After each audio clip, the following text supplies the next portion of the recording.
네, 여러분 안녕하십니까. 저는 YTN 고종환 TV를 진행하고 있는 고종환 한국자산관리연구원장 겸 한양대학교 부동산융합대학원 특임교수입니다. 오늘 사실 구독자 여러분을 위해서 긴급히 추석 전에 라이브 방송을 편성하게 되었습니다. 지금 많은 분들이 들어오고 계실 것으로 보이는데요. 그렇게 한 이유가 있습니다. 왜냐하면 정부가 추석 이후에 아마도 조만간 추가 대책을 내놓을 것 같습니다. 그 이유는 불장이라고 불릴 만큼 패닉바잉, 공포매수 이런 얘기가 있잖아요. 언론의 뉴스를 통해서 이미 많이 나왔습니다만 서울을 중심으로 집값 상승세가 심상치 않습니다. 그래서 추석 이후에 새로운 대책이 나올 것 같고 그렇게 되면 여기에 따른 우리의 대응 전략이 좀 필요해 보인다는 생각을 갖게 됐고요. 두 번째는 과거에는 이렇게 이제 부동산 시장이 뜨거워지기 전, 광풍이 불기 전에는 사실은 추석 이후에 주택 거래가 많이 나타나는 경우가 많았습니다. 근데 이번엔 좀 예외예요. 부동산 시장이 워낙 뜨겁다 보니까 추석 이전에도 집 사는 사람이 많이 늘어나고 있거든요. 그래서 이렇게 그러한 시장의 흐름이 심상치 않고 이런 뜨거운 기류가 계속될 것 같다. 이런 때문에 아무래도 이제 집을 살까 말까 고민하는 분들은 고민이 클 것 같습니다. 그런 점을 감안해서 오늘 라이브 방송을 1시간 정도 여러분이 이 댓글이나 이런 걸 많이 남겨주시면 여기에 따른 시간은 다소 좀 유동성이 될 걸로 보입니다만 그렇게 진행하도록 하겠습니다. 그럼 저희 연구원과 우리 또 YTN 고종환 TV에 가장 질문이 많이 들어오는 것들 순서로 해서 한 6개, 7개의 주제, 테마를 잡았거든요. 근데 가장 많은 질문이 지금 이 광풍이 불고 있는 서울에 정확하게 이제 표현을 할게요. 강남 상구. 이 강남 상구가 최근에 좀 수그러들었죠. 신고가를 계속 갱신하고 있습니다만 수그러들었어요. 그러다 보니까 부동산 매수세가 어디로 움직였을까요? 옮겨간 거죠. 무브를 한 건데 옮겨간 지역이 바로 마용, 섬, 광, 강진구까지, 강동구까지 포함하면 이렇게 됩니다.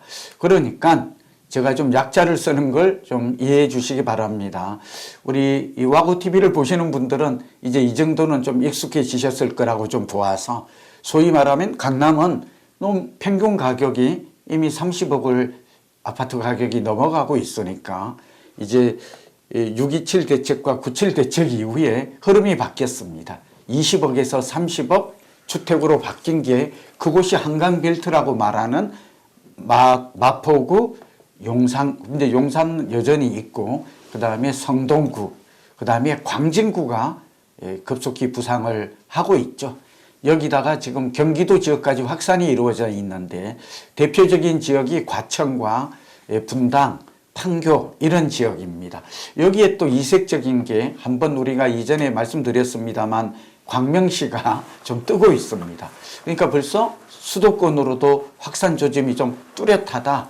이러다 보니까 지금 질문이 제가 몸담고 있는 한국자산관리연구원과 그 다음에 우리 와구TV, YTN에도 계속 질문이 좀 쏟아지고 있거든요.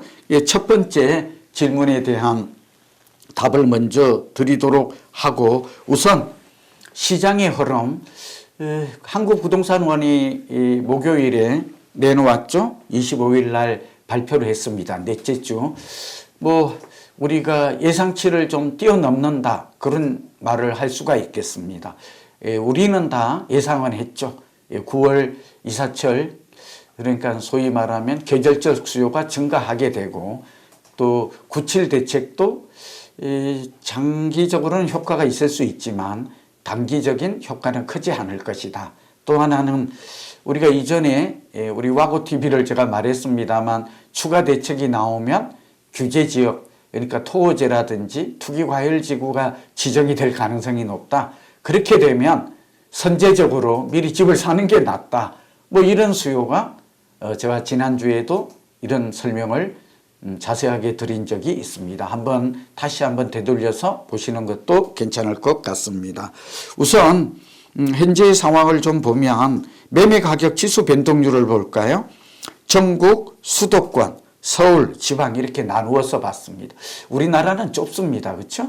나라가 작은 나라하고 밀집되어 있는데 이 작은 나라임에도 불구하고 지역별로 집값과 전셋값의 양극화, 이 격차가 크다는 것은 상당히 좀 이례적으로 보입니다. 뭐 이유가 있죠? 소득의 양극화도 있고 또 지방은 인구가 소멸되고 경제도 좋지 않으니까 뭐 이런, 그리고 수도권으로의 쏠림 현상은 지속되고 있으니까 어쩌면 당연한 현상인지도 모릅니다만 전국적으로는 0.02% 매매가죠 거의 변화가 없습니다. 보합이라고 말할 수 있겠습니다. 보합.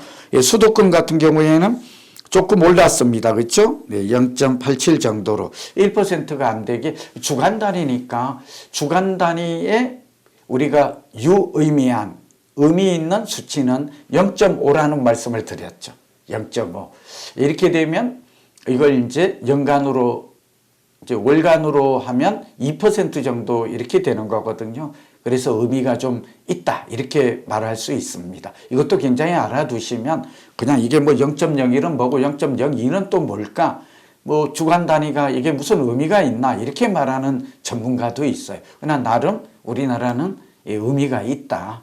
이걸 월간 상승률로 환산해 본다든지 연간으로 환산해 본다면 좀 얘기가 달라지죠. 월간 곱하기 12를 하면 연간이 되는 것이죠.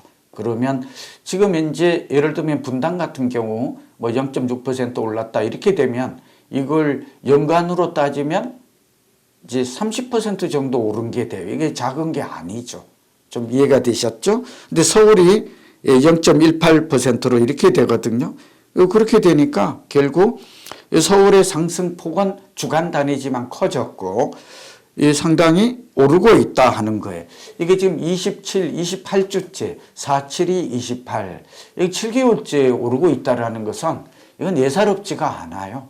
우리가 보통 부동산 통계를 보실 때 분기별로 보는 게 좋아요. 그러니까 한국 부동산 원자료는 주간 단위로 나오지만 이 주간을 월간으로 한번 살펴보고 만설이라고 그래요. 영어로. 그리고 분기를 쿼터리라고 하는데 미국은 이 분기별로 발표를 합니다. 그래서 부동산 시장의 변화는 분기별 추세를 보는 게 더 뚜렷하고 정확하다. 그렇게 말할 수도 있습니다. 지방은 어때요? 마이너스 0.01이죠. 이거는 약보합이라고 말하거든요. 그런데 지방 중에서도 부산과 또 충청남도, 북도 이런 지역은 조금 좀 회복세가 보여요. 그리고 이번에 이제 전세를 볼 텐데요. 매매 가격 지수와 전세 가격 지수를 비교해 보는 것 몹시 의미가 있습니다. 부동산 경제학에서는 우리나라만에 있는 전세 제도는 부동산 예측력을 높이는 지표입니다. 왜 그럴까요? 지금 여러 가지 연구 보고서와 논문이 이걸 검증하고 있는데 실증 분석 결과죠. 전세가 오르면 동일 지역에서 3, 6개월 후에 매매가 오른 경우가 많았어요. 그런데 서울은 보니까 좀 땡겨지고 있어요.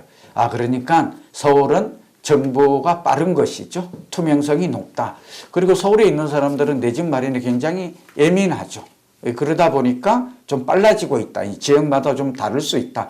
이 통계는 3개월에서 6개월 정도 전세 가격이 오르면 매매 가격이 오른다로 되어 있습니다. 동일 지역일 때 이때의 동일 지역이라고 그러면 우리가 행정권 그러니까 서울에 25개 구가 있잖아요. 뭐 강남구, 서초구, 송파구, 용산구 이렇게 볼 수도 있고 그러나 부동산의 영역은 또 다른 개념이 있어요. 그게 뭐냐 그러면 행정구역이 아니라 생활권이라는 개념이 있어요. 좀 복잡하죠. 부동산이 본래 좀 복잡합니다. 그러나 이렇게 복잡하고 소위 복잡계라고 그래요.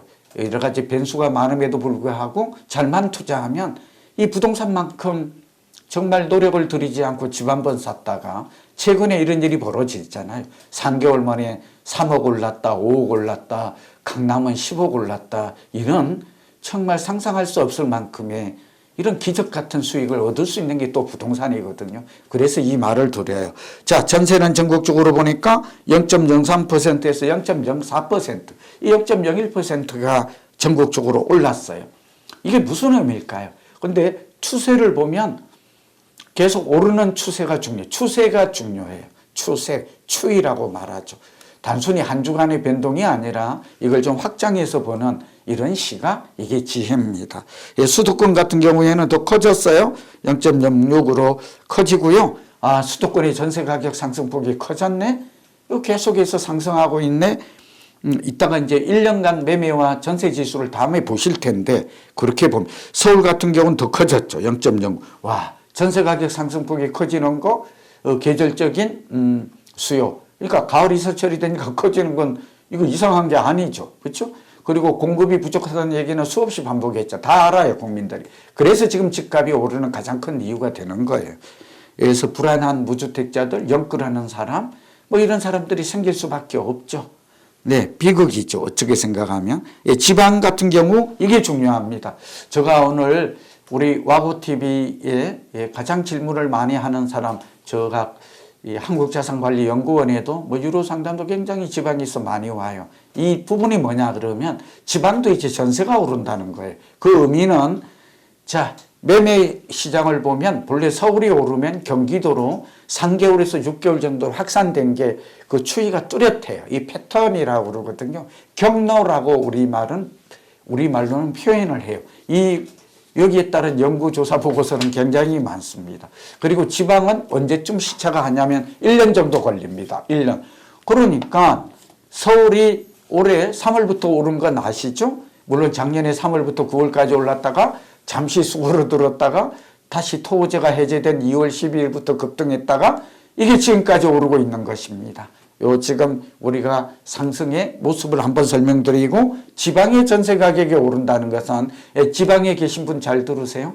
제가 그제 목포에 강의를 다녀왔는데 지방도 열기가 뜨거워요. 1000여 명이 오셨더라고요. 분양 설명회 공인중개사분들. 질문이 너무 많았어요. 시간이 없어서 질문을 다 못했고 우리 와고TV를 한번 보시라 이런 말만 간단하게 했던 적이 있는데요.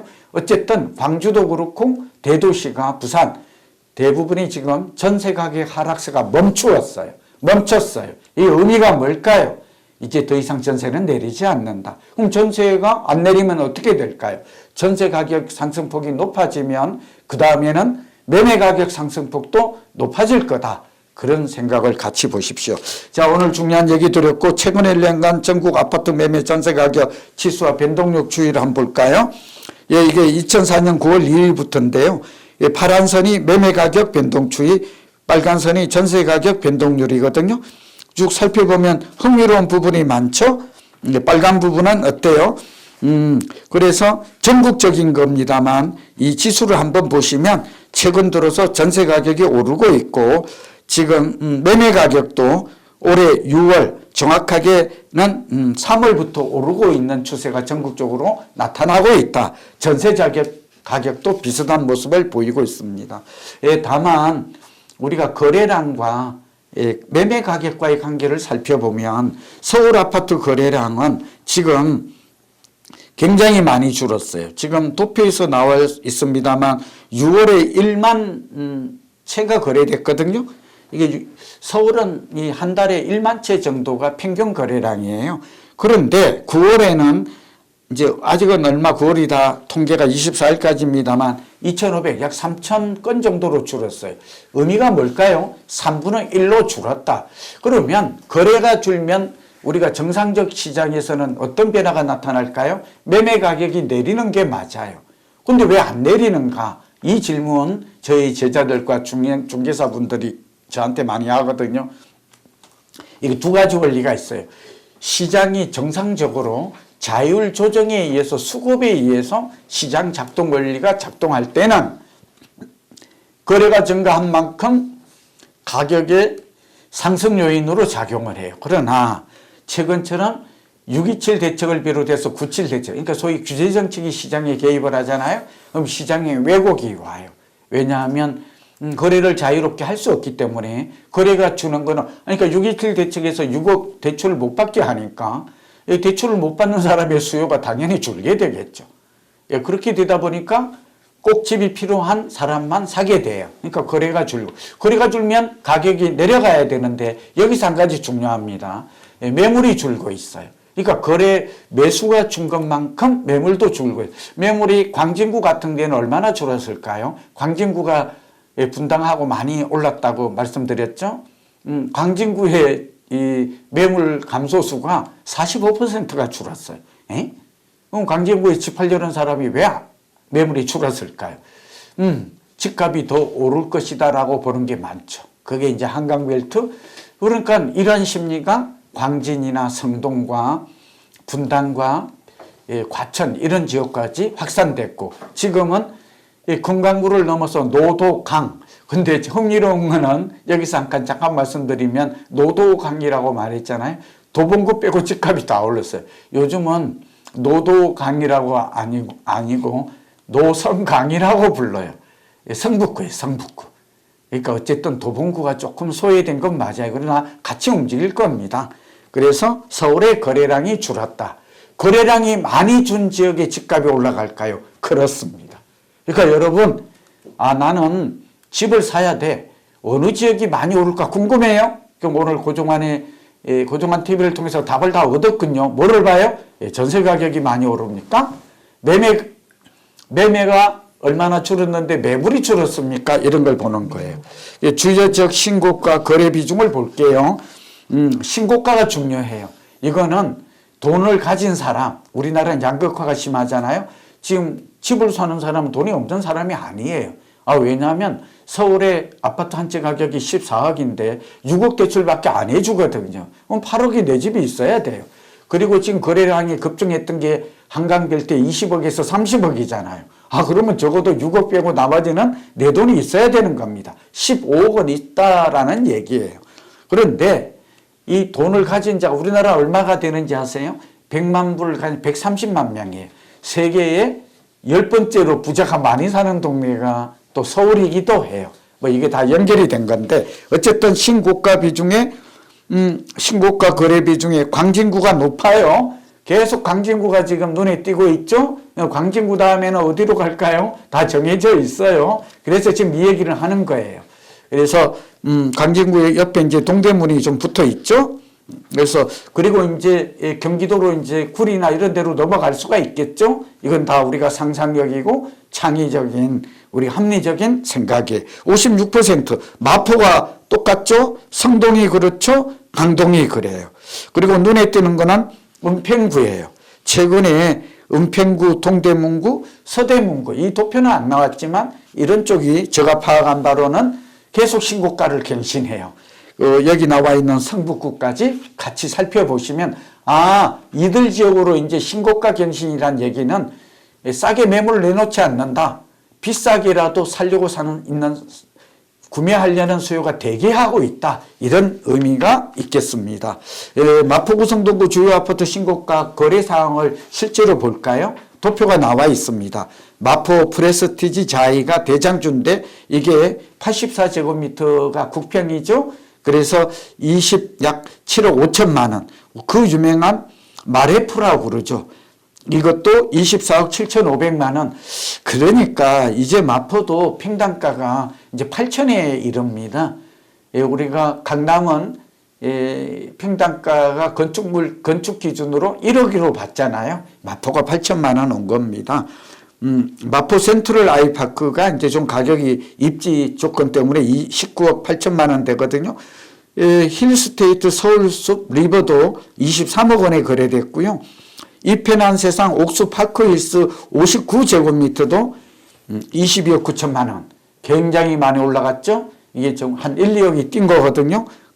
신금호 파크자이 59제곱. 요즘 이제 25평 단위로 움직인다는 것도 이해하셨죠? 젊은이들이 25평으로 움직이고 있습니다. 그렇게 어쨌든 가격대별 신고가 거래 비중도 여기 표가 여러분 파란색을 좀 12억 초과 20억 이하 이게 지금 시장은 서울을 주도합니다. 왜? 평균 가격이 14억이기 때문에. 그리고 요즘은 누구나 똘똘한 한 채라고 그러지만 저는 말을 좀 달리 하잖아요. 똘똘한 한 채의 개념을 부동산 교과서는 이렇게 말합니다. 미국 교과서는 슈퍼 시대, 그러니까 슈퍼스타 시티라고 그래요.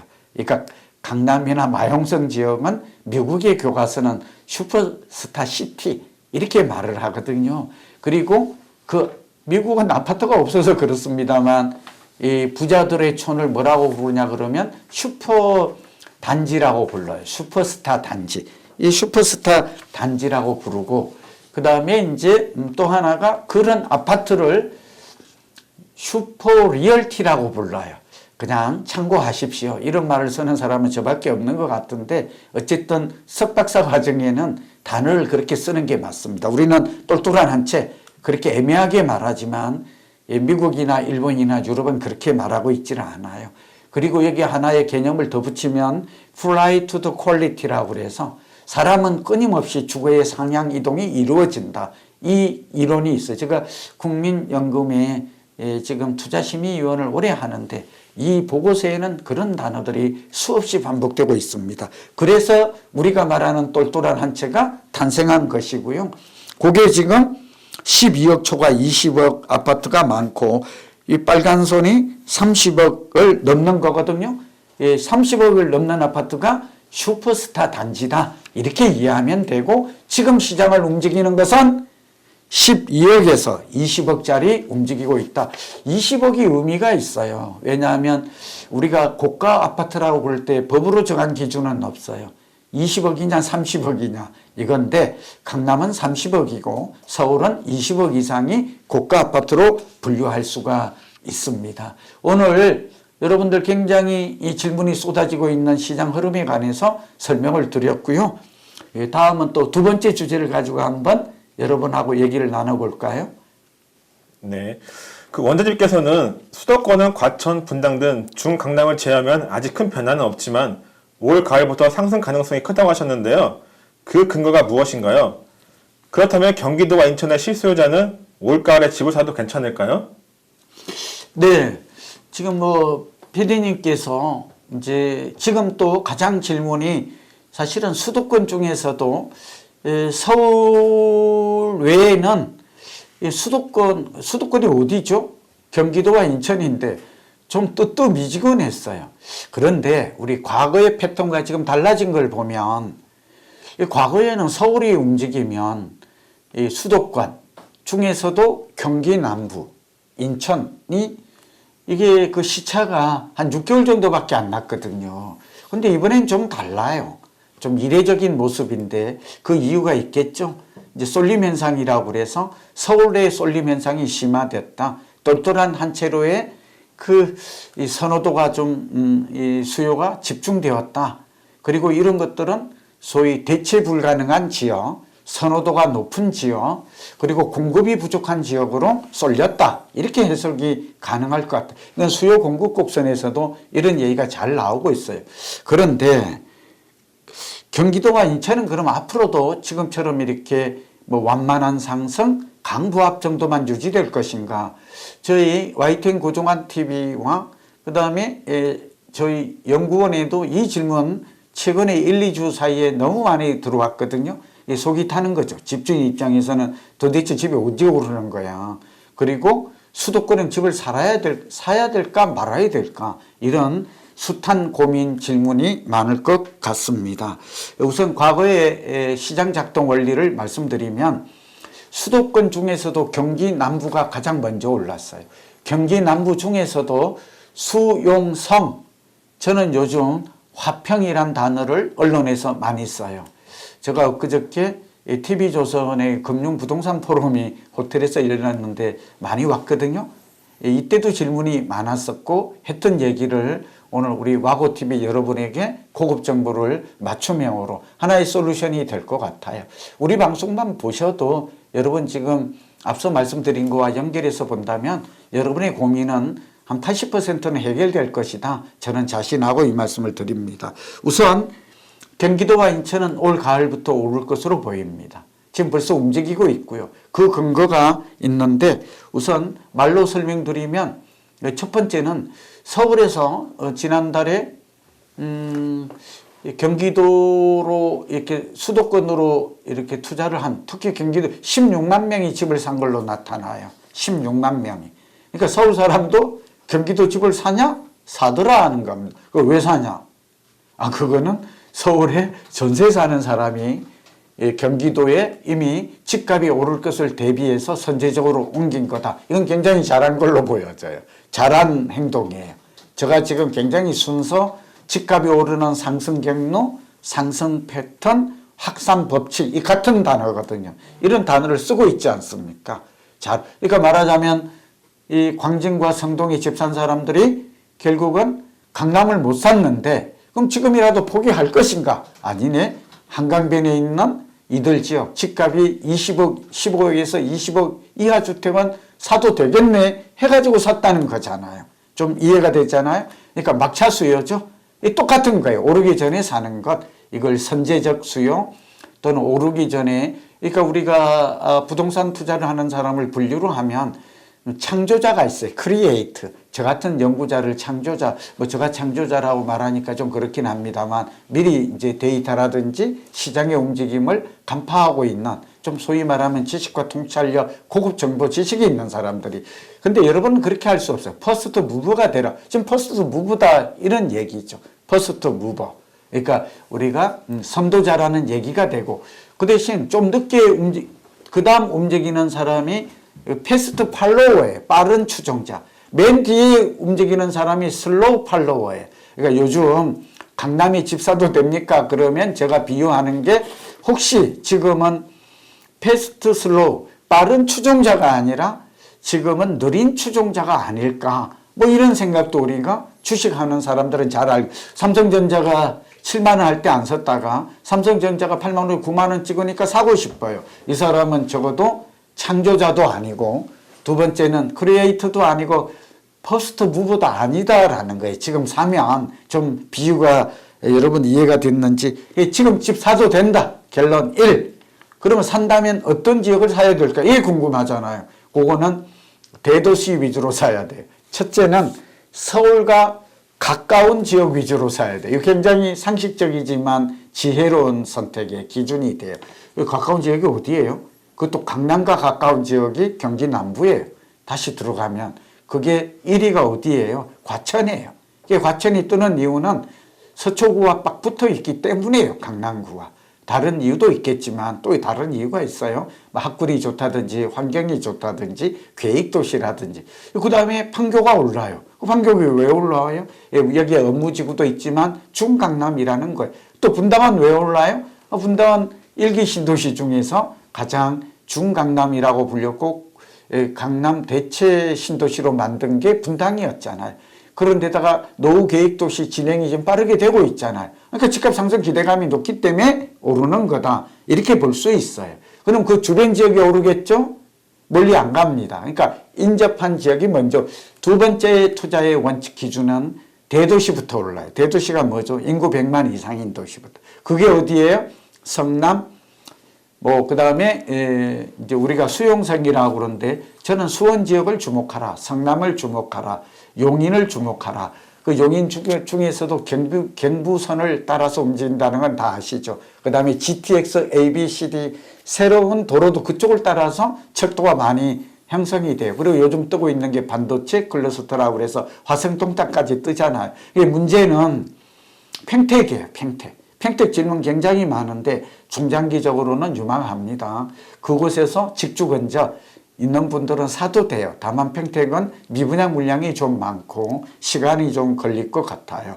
그래서 제가 지금 말씀드린 대로 이 경기 남부의 대도시 위주. 그럼 안양이라든지 저는 이제 분당이 오르면 그 다음 오르는 게 평촌이거든요. 이건 너무나 불문가지죠.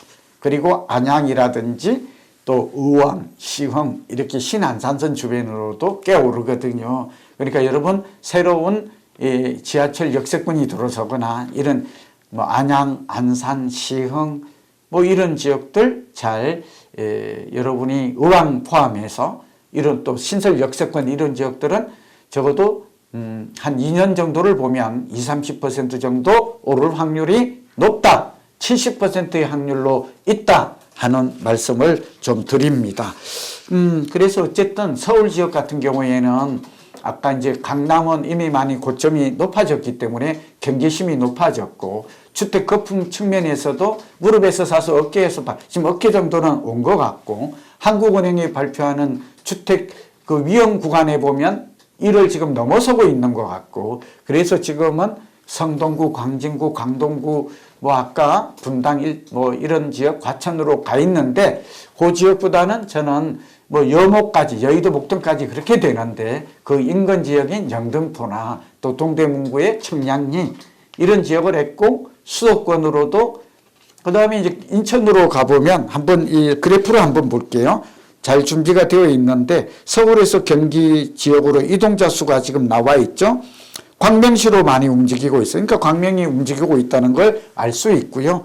두 번째는 경기도 아파트 매매 가격 추이를 보면 올해 3월을 중심으로 해서 상승 추세가 아주 나타나고 있어요. 뚜렷해요. 그러니까 우리는 이미 경기도도 우리가 체감은 안 하지만 지표상 통계를 보니까 우상향하는 그래프가 뚜렷하구나 하는 것 정도는 알아두시기 바랍니다. 그래서 광명이 오르는 이유는 구로나 금천 지역에 공급이 없다 보니까 광명 지역에 아파트, 새 아파트가 많이 공급이 되거든요. 움직이고 있다. 그래서 이제 경기도의 아파트 매매 가격 추이를 도표를 통해서 한번 보고 계시고요.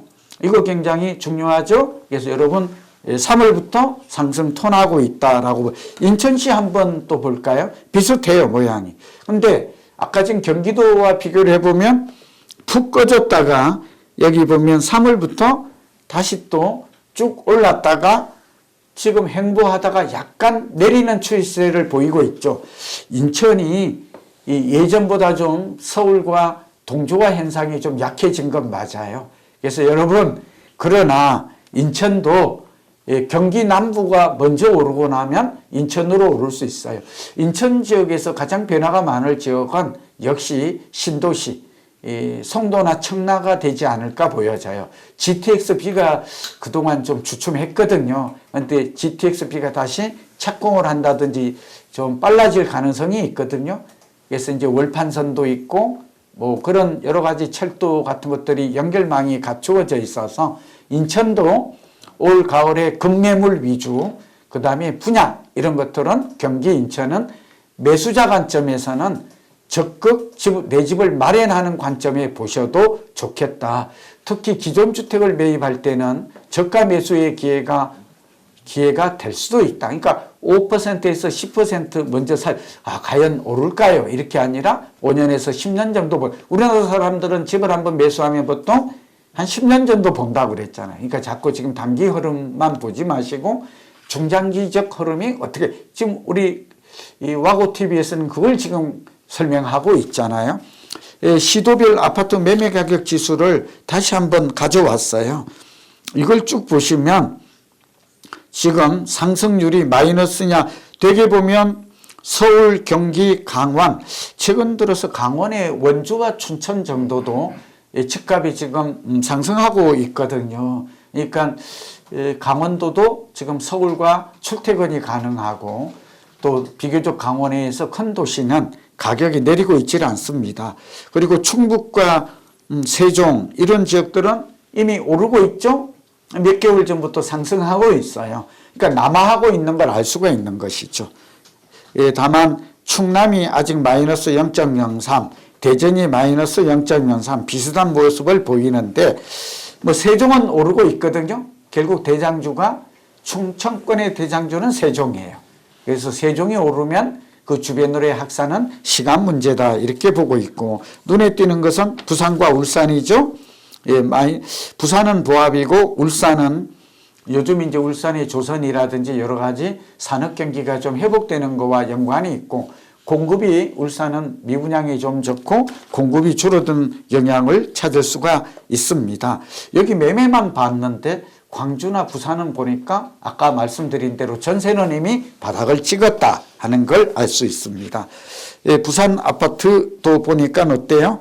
이것도 지금 3월에 바닥을 찍고 쭉 오르고 지금 숨고르기를 보이고 있거든요. 근데 결국 해운대, 부산은 해수도, 제가 부산대를 나와서 부산은 강의도 가끔 가기 때문에 알아요.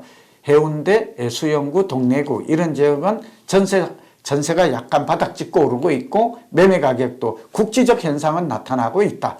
그러니까 서울같이 제가 상급지라고도 하고 핵심지 선호지역이라고 하는데 저의 미국식 단어는 슈퍼스타 지역이에요. 시티라고 하고 슈퍼스타 아파트로 보면 단지.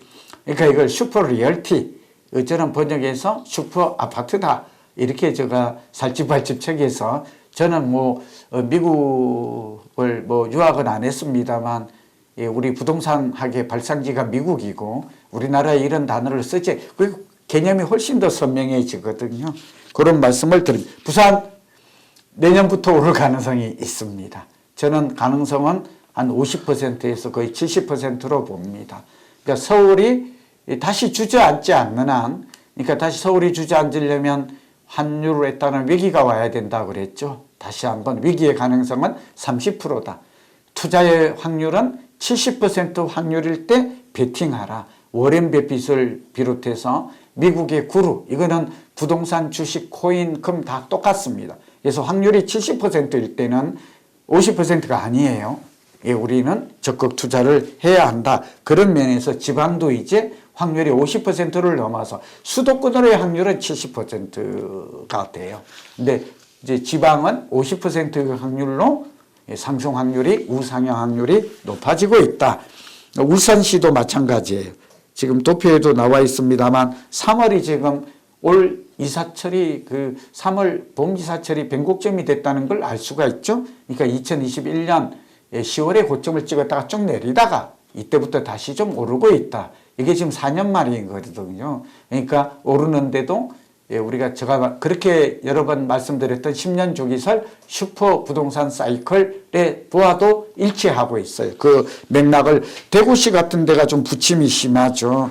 대구시는 미분양이 많아서 그래요. 대구시가 한 미분양이 우리나라 미분양 6만 7천 가구 중에 지방은 미분양이 좀 많거든요. 그런 점을 대구시는 좀 근데 최근에 대구시도 수성구를 비롯해서 지금 전세 가격은 하락세가 거의 멈추고 있고 급매물은 사라졌다라는 통계도 있거든요. 우리가 광주광역시도 모양이 좀 비슷해요. 근데 내년 봄쯤 살아날 것 같다. 대전시 모양이 같고 한번 지금 도표를 보고 계신데 그러니까 대전시라든지 대구시 시가 광주가 모양이 좀 비슷해요. 그리고 세종시만 좀 다른 모습을 보이고 있는데 이건 정치적 이슈, 행정수도 이전, 특히 이재명 정부가 들어서면서 기대감이 커졌다. 그리고 세종시가 참고로 우리나라에서 가장 살기 좋은 도시 1위로 꼽힌 게 있어요. 성장률도 1위예요. 그렇기 때문에 아무래도 공무원들이 있고 이러한 지식인들이라든지 공무원들은 그러니까 교육 환경이라든지 이런 것들 때문에 정치적 이슈화가 되면서 이제 세종시는 계속 완만하지만 상승세가 유지될 걸로 그렇게 저는 전망하고 있습니다. 자, 정리합니다. 이제 서울은 확실하게 다 올랐다. 도심권이라고 말하는 강용성, 마여목, 이건 제가 하는 말입니다. 강남, 용산, 성동, 요즘은 성수만 말하는 게 아니에요. 성동구 전체, 금호나 옥수까지 말하고 있는 것이고요. 또 하나는 마포, 여의도, 목동 이런 지역, 그 인근 지역으로까지 확산되고 있다 하는 것은 이제 우리가 그 다음에 이제 금강구가 오르고 있죠. 네, 그리고 여기에 노도강, 성북까지 오르고 있고 그 중심에는 인근 지역으로 확산되는, 그러니까 서울은 이제 많이 오른 지역을 추격 매수하는 것은 바람직하지 않지만 서울에 오르지 않는 지역이 있다면, 그러니까 대출을 6억 이하에서 자금력이 있다면 전월세 사는 것보다는 5년에서 10년 후를 내다볼 때, 슈퍼사이클을 볼 때 집을 사는 게 좋다. 이제 추석 이후에도 저는 우리 라이브를 오늘 긴급하게 편성한 이유가 뭐예요? 추석 때 가족들이 모여서 이걸 상의할 거예요. 우리는 모이면 부동산 얘기를 가장 많이 하잖아요. 그때까지 기다리지 말라. 서울은 그럴 여유가 없거든요. 그리고 대책이 나온다면 언제 나와요? 10월 23일 이전에 나옵니다. 그래서 그 나올 때를 기다릴 필요 없이 5년, 10년을 내다본 사람들, 그 다음에 경기도나 인천은 사라, 그리고 경기 북부가 빠졌는데 경기 북부도 고양시를 비롯해서 파주, 일산, GTX-A라든지 이런 효과가, 그러니까 노원구나 도봉구가 집값이 오르면 강북구가 오르면 그 다음에 이제 어디로 가요? 경기 북부로 가요. 좀 아쉽지만 경기 북부는 경기 남부, 인천, 그 다음에 경기 북부가 오른다는 것도 이건 어쩔 수가 없어요. 과거의 패턴이기 때문에. 그리고 막 어떤 분들은 김포가 안 오른다고 하는데 서부권이 지금 동남권으로 움직이고 있어. 그건 어쩔 수 없어요. 한강을 중심으로 움직이고 한강 이남이 먼저 움직이고 그 다음에 개발축이 동남권으로 이루어지는 것. 그러니까 서울과 경부축 때문에 이런 거거든요. 그런데 서부권도 이제 저는 서울은 그렇고 내년 봄부터는 상승할 가능성이 높다.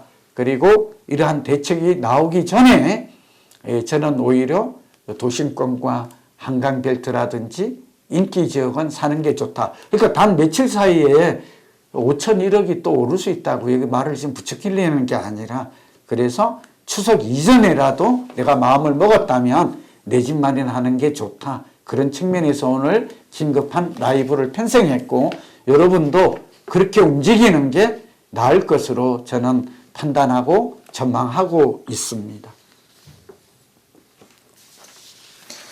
네, 원장님 말씀처럼 집값이 더 오르기 전, 그러니까 새로운 규제 정책이 나오기 전에 공포 매수하는 사람들이 늘고 있습니다.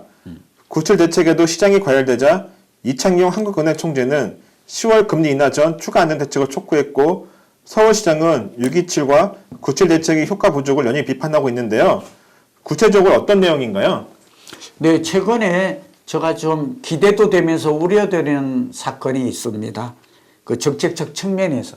저는 사실 아시다시피 나이도 좀 이제 쌓여 있고요. 경험이 그래도 좀 많은 편이죠. 네, 부동산 뭐 전문가 1세대면 저만 있다 이런 얘기도 후배들로부터 듣기도 하고요. 두 번째는 고 노무현 정부 때부터 좀 연배가 되신 분들은 저를 아시는 분은 알 것입니다. 그때부터 부동산 정책의 20년, 최근에도 이재명 정부 때 제가 뭐 이런 거는 뭐 자랑이나 이런 게 아니라 제가 캠프에서 사실은 이제 주거복지위원회 부위원장도 했고 또 국토균형발전위원회 부위원장을 했습니다. 뭐 제가 보수다 진보다 이런 얘기가 아니라 지금 정부가 이제 굉장히 중요했고 그래서 요청이 와서 제가 대통령 공약을 뭐 이재명 정부의 대통령 공약을 짜는데 나름대로 일조를 했다 하는 말씀을 드리고요. 그런 측면에서 뭐 정책을 지금도 좀 제가 관여하고 있는 입장에서 좀 기대와 우려되는 면이 있습니다. 그게 지금 PD님이 설명을 해 주셨는데요. 새로운 규제 정책이 나올까 하는 건데 나올 것 같습니다. 앞서 언제 나올까? 그거는 10월 23일 이건 개인의 추측인데 아마도 한국은행이 금융통화위원회에서 금리를 내릴 가능성은 저는 70%라고 보는데 미국이 금리를 내렸기 때문에 내리기 전에 나올 가능성이 높습니다. 그 이유가 있는데요. 지금 한국은행 총재가 금리를 내리기 전에 선제적으로 부동산 정책이 나왔으면 좋겠다고 어떻게 보면 제언을 하는 거고 어떻게 보면 압박을 하고 있습니다. 한국은행 총재는 뭐 저도 한국은행의 자문위원을 오랫동안 해본 경험이 있어서 중요한 기관이잖아요. 금리를 결정하고 통화량이죠. 또 하나는 뭐 여기 물가를 잡는데 물가는 다행히 2.1%로 안정이 돼 있어요. 근데 우선 한국은행 이창용 총재의 발언을 제가 자료를 좀 보고 있는데 쭉 종합해 보면 지금 집값과 가계부채가 심상치 않다. 이거는 현 이재명 정부 또 구윤철 또 우리 기재부 부총리도 있고 김용범 정책실장도 말하고 있어요. 이건 다 아시는 내용이죠. 그런데 한국은행 총재가 금리를 내리기 전에 최근에 발언이 몹시 많아졌어요. 두 가지 얘기를 해요. 하나는 금리를 내리면 0.25%가 내릴 것 같은데 베이비 스텝을 밟을 것 같아요. 그러면 기준금리가 2.25가 되겠죠? 그렇게 되면 집값의 시뮬레이션을 해봤더니 실증 분석이라고 하죠. 얼마나 집값이 오를까요? 한 1.4% 오르는 걸로 최근에 금융안정보고서에서 그렇게 시뮬레이션 한 실증 분석 결과를 발표를 했어요. 저도 또 우리 와고TV에서 얘기를 했어요. 그런데 정부의 규제 정책이 미리 나오면 1% 오르고 그런 거 없이 금리를 내리면 1.4% 오르더라. 이런 얘기예요. 그러니까 금리의 인하보다도 집값 상승률이 약 6배가 높다. 지금 이 얘기를 하고 있고 그래도 규제 대책이죠. 수요를 억제하거나 또는 공급을 내거나 뭐 공급은 규제 대책은 아니지만 이런 대책이 나오면 0.4%포인트가 낮아지더라. 지금 매우 흥미로운 보고서를 냈고 그 전에 보고서도 같이 연결해서 볼게요. 금리가 부동산 가격에 주택가격에 미치는 영향력이 26%쯤 된다고 그랬어요. 여기다가 유동성, 요즘 이제 뭐 여러 가지 정부가 민생기금 같은 걸 민생을 살린다면서 한 30조 풀었잖아요. 그러니까 유동성까지, 이 두 가지, 금리와 유동성이 미치는 집값의 영향도를 봤더니 거의 40%가 돼요. 그러니까 우리가 집값에 미치는 영향을 다시 한번 정리하면 가장 중요한 게 수요 공급이죠. 근데 수요 공급은 4, 5년 걸려요. 재건축은 18년 걸리거든요. 물론 오세훈 시장은 15년으로 단축했다고 말합니다만 어쨌든 그러니까 지금 공급 대책을 내놓아도 4, 5년 후에 입주가 한다. 지금 이런 뜻이잖아요. 그러니까 중장기로 영향을 미쳐. 근데 심리는 좀 조급함을 더하죠. 불안감을. 막 기대감. 이게 이제 공급이 4, 5년 없으니까 집을 빨리 사야 된다. 지금 이런 일들이 영향. 두 번째는 금리예요. 금리와 유동성이 영향을 맞지. 세 번째가 뭐예요? 이게 정책이에요. 정책. 근데 지금 정책 변수가 지금 제대로 일시적 영향, 큰 영향을 미치지 못한다라는 게 그래서 추가 대책이 지금 나올 거라는 거잖아요. 여기에다가 이제 다른 요인들이 많아요. 환율이라든지 글로벌 부동산 동향이라든지 이런 것들 그리고 구매 심리가 중요하다고 그랬죠. 지금 빨갛게 달아오르는 패닉 바잉, 공포심에 불안감에 매수하는 이 심리를 잠재우는 게 정책의 역할인데 한국은행이 10월 23일 금융통화 마지막 목요일에 하는 거거든요. 이때 할 테니까 정부에 지금 하고 있다. 이건 굉장히 잘한 거고요. 두 번째 여기에 지금 또 일조하고 있는 게 오세훈 시장 얘기도 좀 하고 있거든요. 그래서 또 오세훈 시장도 이번 대책의 효과가 상당히 효과가 없다. 오 시장 말은 요지는 이래요. 요거는 좀 더 지금 조금 더 한 번 더 살펴볼게요. 중요해서 그래요. 그래서 이 주택 가격에 영향을 미치는 부서는 기재부와 국토부 그리고 대통령실의 정책실이 됩니다. 뭐 하준경 경제수석은 뭐 저도 아는 분이고 또 훌륭한 분이기는 해요. 근데 부동산 전문가는 아니죠. 이렇게 그다음에 한국은행의 금리를 내리면 유동성이 증가하던 것은 명확하니까요. 또 그리고 또 재정 확대 정책을 쳐니까 자꾸 지금 돈을 또 내년 또 예산도 보면 올해보다 많이 늘었잖아요. 이게 다 지금 유동성을 늘리는 거거든요. 지금 시중에 풀린 유동자금이 4,100조예요. 여기 갈 곳 없는 돈이 2,000조가 넘어요. 자꾸 우리는 가계부채만 2,300조를 보는데 사실은 갈 곳 없는 돈도 2,000조가 넘는다. 이 돈이 자꾸 지금 주택으로 와요. 지금은 주식으로 갔지만 머니무브를 보면 결국 부동산으로 올 가능성이 많아요. 쉽게 말해서 주식에 돈 벌면 끝없이 주식을 살까요? 그렇지 않아요. 어디로 와요? 돈의 마지막 정착지는 부동산으로 와요. 그걸 어떻게 알아요? 주식하는데 계속 주식하지 않게. 미국 사람들은 70%가 주식하거든요. 우리는 그렇게 안 돼 있죠. 우리는 한 20% 정도로 되어 있는데 1,000만 명 정도가 주식한다는 거잖아요. 저도 물론 주식도 합니다. 그런데 결국은 내 집 마련하고 가족들의 주거 행복, 만족을 위해서 돈들은 주택과 결국 빌딩과 같은 부동산으로 안전자산으로 오더라 하는 것은 너무나 당연한 거라서 한국은의 역할, 정책의 공조가 필요합니다. 근데 지금은 오세훈 시장 얘기는 다시 하겠습니다만 연일 지금 언론에 서서 현 정부를 비판합니다. 뭐 저는 반은 맞고 반은 틀리다고 보는 입장인데요. 저는 뭐 민주당이니 국힘이니 뭐 이런 관점은 전혀 저의 생각에 오늘 철학에 또 우리 분석을 하고 오늘 예측을 하는 저의 경제학적 이런 분석에는 전혀 영향이 없다는 말씀을 드립니다. 서울시장의 얘기는 두 가지입니다. 하나는 또 정치이니까 그렇게 말씀인데 공급 확대 정책. 그러니까 135만 호. 그러니까 27만 원을 하고 서울에 36만 원을 공급하겠다는 이 정책. 그러니까 수치는 제시됐지만 서울의 공급을 어떻게 늘리겠다 하는 구체성이 없더라. 뭐 예를 들면 재건축 재개발 뭐 말하자면 분담금을 조합원 우리 축 이런 것들을 재건축 부담금 같은 것들을 없앤다 이런 얘기가 그러니까 환수 제도에 대한 얘기도 없고 구체성이 없지 않느냐 이런 얘기를 좀 하고 있고 공급 확대 정책도 뭐 성대 야구장이나 뭐 우리가 어딥니까? 서초구에 있는 교육개발은 뭐 4천 가구 달랑 공급하겠다 이래가지고 되겠습니까? 뭐 이런 얘기를 하고 있는 것 같아요. 그러나 제가 좀 말씀을 드리면 지금 주택가격 전망 지수가 좀 나와 있고 오른다 하는 것이죠. 또 치약 자영업자 차주 이런 것들도 좀 그냥 참고 자료가 한국은행에 있어서 나오고 있어서 잠깐 좀 보여만 드리고 있는데요. 어쨌든 이 두 분이 요점은 뭐냐? 추가 대책을 빠르게 내와라. 그리고 이걸 현 정부, 국토부나 기재부 또 대통령실에 추가 대책을 내놓지 않으면 시장은 몹시 위험하다. 이런 얘기를 하고 있는 것으로 해석이 됩니다. 여러분 좀 앞으로 어떻게 할 건지 이런 것들을 좀 살펴보는 것도 도움이 될 것으로 보입니다.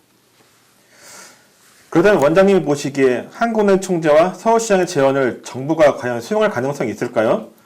또한 달아오른 부동산 시장을 잠재울 추가 대책이 곧 나온다면 정부가 검토할 수 있는 비장의 카드가 무엇일지 궁금합니다. 네, 좀 전에 제가 사실은 정책이 부동산 시장에 미치는 영향력이 우리나라는 세계 제일입니다. 세계 제일 높습니다. 그리고 이렇게 빈번하게 말씀드렸지만 이렇게 집값이 올랐을 때 공교롭게도 다 민주당 정부였어요. 그 노무현 정부 때도 한 30번 넘게 나왔고 그 다음에 문재인 정부 때도 뭐 28번 저는 뭐 26번인지 8번인지까지는 크고 작은 대책이 그러니까 두세 달에 한 번씩 나왔다. 이번에도 이제 9.7 대책이 나온 지 만에 다시 10월경에 대책이 저는 나올 것 같은데 왜냐하면 9.7 대책이 나왔는데 바로 또 10월 뭐 추석 끝나자마자 뭐 나올 수도 있겠습니다. 그건 제가 뭐 아는 바가 있어서 그런 게 아니라 제가 볼 때는 하여튼 23일 이전에는 나올 것 같고 또 지금 정부도 고민하고 있는 그런 뭐 손 놓고 있지는 않으니까요. 또 뭐 이재명 정부는 영리하고 똑똑하잖아요. 그리고 발빠르게 대응하니까 저도 그렇게 기대를 하고 있습니다. 그래서 새 대책이 나온다면 어떤 대책이 나올까? 그 얘기를 서너 개를 하고자 합니다. 첫 번째는 아까 말씀드린 대로 지금 현 정부, 국토부와 기재부와 그리고 한국은행과 서울시가 저는 정책 경쟁을 할 게 아니라 공조를 했으면 좋겠어요. 이게 굉장히 중요합니다. 특히 서울시의 집값이 문제잖아요. 그러면 서울시를 빼고 국토부와 기재부만 주택의 공급 대책이나 또 규제 대책을 낸다고 해야 한다고 아무 소용이 없어요. 그러니까 토지 같은 경우를 이제 서울시에 맡기지 않고 9.7 대책에서 국토부가 직접 토지를 지정할 수 있는 근거는 마련했잖아요. 그게 아마 좀 그러한 뜻으로 보여져요. 근데 저는 바람직하지 않다고 봐요. 이 조그마한 대한민국 수도 서울에 있으면서 나라도 크지 않고 그리고 당이 다르다는 이유로 현 정부가 이렇게 서울시장과 대화를 하지 않는다? 이건 정말 모양이 빠지는 일이고 국민들이 바라지 않는 일이거든요. 근데 만약에 제가 우려하는 바대로 정책 공조를 하지 않고 또 한국은행 총재하고는 뭐 대화를 할 것 같은데 이런 것들이 손발이 맞지 않는다면 저는 큰 실망을 줄 것이고 아마 집값을 상승을 노리는 투자 또는 투기 세력도 그렇고 내 집 마련하는 입장에서는 이제 정책에 대한 기대감, 신뢰도가 확 떨어질 것입니다. 이거 여러 번 봤잖아요. 좀 더 뭐 길게 설명하고 싶은데 시간도 그렇고 또 와고TV 보는 여러분들은 이쯤 얘기해도 제가 무슨 말을 강조하고 싶은지 정책 공조가 이루어지지 않으면 정책의 실효성은 떨어진다. 서울의 집값은 한마디로 잡기 어렵다. 이런 얘기를 하고 있는 것이고, 또 하나는 관료나 저도 뭐 오세훈 시장 좀 뭐 개인적으로 아는 편이죠. 근데 좀 아쉬움이 있어요. 하나는 서울시장의 말 중에는 반은 맞고 반은 틀리다는 얘기를 했는데요. 서울시의 집값이 이렇게 지금 빨갛게 달아오른 이유는 지금 4개월밖에 안 된 이재명 정부의 책임이 있다. 이렇게 보긴 어렵습니다. 제가 책임 소재를 규명하는 게 아니에요. 집값은 알다시피 4, 5년 전에 공급 정책이 이제 그 성적표, 그러니까 공급 부족. 서울은 얼마가 부족해요? 서울의 주택수는 387만 가구, 그 다음에 가구수는 410만 가구예요. 근데 얼마가 부족해요? 이거 와고TV에서 공개했잖아요. 한 45만 가구가 주택이 부족합니다. 그래서 어떻다고? 이것 때문에, 그리고 집값이 오르고 있고, 그러면 매년 얼마나 아파트 기준으로 공급해야 돼요? 4만 5천 가구를 공급해야 돼요. 왜 그럴까요? 이게 0.5% 법칙이 있어요. 인구 1,000만 명 곱하기 0.5 하면 어떻게 돼요? 5만 가구. 그러니까 4만 5천에서 5만, 4만 8천이라고도 하고 들쑥날쑥 하니까 저는 그냥 낮은 수치를 4만 5천 가구 정도는 매년 공급돼야 된다. 그게 인구의 0.5%다. 이런 거는 전문가들은 다 알고 있잖아요. 또 우리도 알면 돼요. 전문가가 아닌 분도. 그런데 오세훈 시장이 2021년에 다시 두 번째 시장이 되었는데, 비판 목적이 아닙니다. 좀 잘해보자 하는 겁니다. 근데 예를 들어야 되지, 이 경제적, 구체적인 근거를 대지 않고 무조건 오 시장도 반은 틀리다라고 말을. 그래서 어떻게 됐어요? 공급이 안 됐습니다. 또 그때는 윤석열 정부 때입니다. 지난 3년은. 근데 공급을 안 했습니다. 그래서 어떻게 됐다고요? 누적된 결과. 공급 부족이 지금 이렇게 집값이 오르는 거는, 그럼 과연 2021년부터 지금 2025년이고 1년 남았는데 지난 5년간 뭐 했나? 4년, 5년은 뭐 했나? 물론 2010년에도 했었어요. 그건 또 지나간 얘기고, 이건 또 한번 반성해 봐야 돼요. 저는 지적할 점이 많은데요. 그런 측면에서 이제 오 시장의 뜻은 알겠어요. 지금 현 정부가 정책 공조, 협의 이런 기능이 없다. 과거에 보니까 박상우 장관이나 오세훈 시장이 만나서 정책 협조 공급 확대했던 것은 실제로 그런 대책이 나왔는지 여부는 두 번째고, 그렇게 협의하는 모습을 보인 것은 보기가 좋았거든요. 국민들 입장에서. 그런 의미에서 지금 정권을 잡은 이재명 정부의 관료들이 서울의 주택 공급 정책만큼은 각각 따로 낼 게 아니라 서로 공조해서 정말 집 없는 서민들, 또 전월세에 신음하는 청년들, 신혼부부들을 위한 실질적 공급 확대 정책이 10월 23일 이전에 나온다면, 추가 대책이 나온다면 이런 정책이 나왔으면 좋겠다. 두 번째는 어떤 대책이 나올까요? 세 가지가 나올 것 같습니다. 우선 정부는 쓸 수 있는 정가의 보도가 있죠. 그게 신도시 정책이 나올 수 있습니다. 이유는 제가 이재명 정부의 그 캠프에서 위원회에 보니까 그 당시에 공약 사항 중에 4기 스마트 신도시가 있었어요. 근데 그게 갑자기 대통령 공약집에는 빠졌어요. 그러니까 무슨 얘기냐? 선거 공약에는 들어갔는데 빠졌어요. 그래서 제가 좀 아쉬워했어요. 왜냐하면 서울의 상기 신도시가 문재인 정부 때 말기에 나왔는데 윤석열 정부 때 진도가 안 나갔거든요. LH 문제도 있고. 근데 지금 빨리 한다고 하는데 그건 이제 빠르게 하겠죠. 거기다가 이제 직접 분양까지, 직접 시공까지, 개발까지 하겠다 하니까 기대감을 높이는 건 맞아요. 그러나 서울 근교에 보면 크고 작은 신도시가 많아요. 부지가 많아요. 그린벨트도 있고요. 그래서 저는 또 GTX가 들어서는 역 같은 거 굉장히 일일이 말하면 또 잘못하면 이곳을 지정해 주세요 이렇게 될 것 같은데 굉장히 많다고요. 그래서 저는 서울에 가까운 꼭 큰 30만 평 이상, 100만 평이 아니더라도 30만 평 이하라도 저는 할 수 있는 곳이 많다. 그래서 4기 신도시가 이게 좀 나오지 않을까. 본래 대통령 공약 시절에 검토했던 내용이거든요. 그 이한주 위원장님도 이렇게 검토했던 내용이라서 갑자기 빠졌는데 다시 좀 새로운 카드로 내놓. 두 번째는 이거는 저의 희망사항이기도 한데, 여러분, 그 용산 정비창 있잖아요. 그 25,000평이 넘는데, 그거 지금 20년째 이러고 있거든요. 다시 또 오세훈 시장을 소환 안 할 수 없는데, 제가 그때 위원이었어요. 서울시의 도시재정비 도시계획위원을 했어요. 기억이 선명, 그 당시에 오세훈 시장. 그래가지고 제가 또 철도공사에 무슨 자문위원을 하다 보니까 공교롭게 이 프로젝트에 깊게 관여를 한 거예요. 그리고 또 제가 삼성 출신이니까 하여튼 그렇게 되어서, 그때 시작한 게 지금도 저러고 있다니까요. 이거 좀 실망스럽고 놀랍지 않아요? 이 일본은 록봉거 힐이나 아시죠? 마르노우치나 이런 것들은 15년, 17년 해가지고 다 완성을 끝냈거든요. 근데 우리는 저러고 있어요. 정말 저가 속 터지는 일이에요. 저가 시장이고, 저가 장관이면 그러니까 용산이 들썩거리잖아요. 그럼 저기에다가 초고층 얼마나 좋아요. 그쵸? 근데 거기에 주상복합 짓고, 근데 지금 저기에다가 업무지구를 지어봐야, 우리나라에 무슨 외국계가 들어오겠습니까?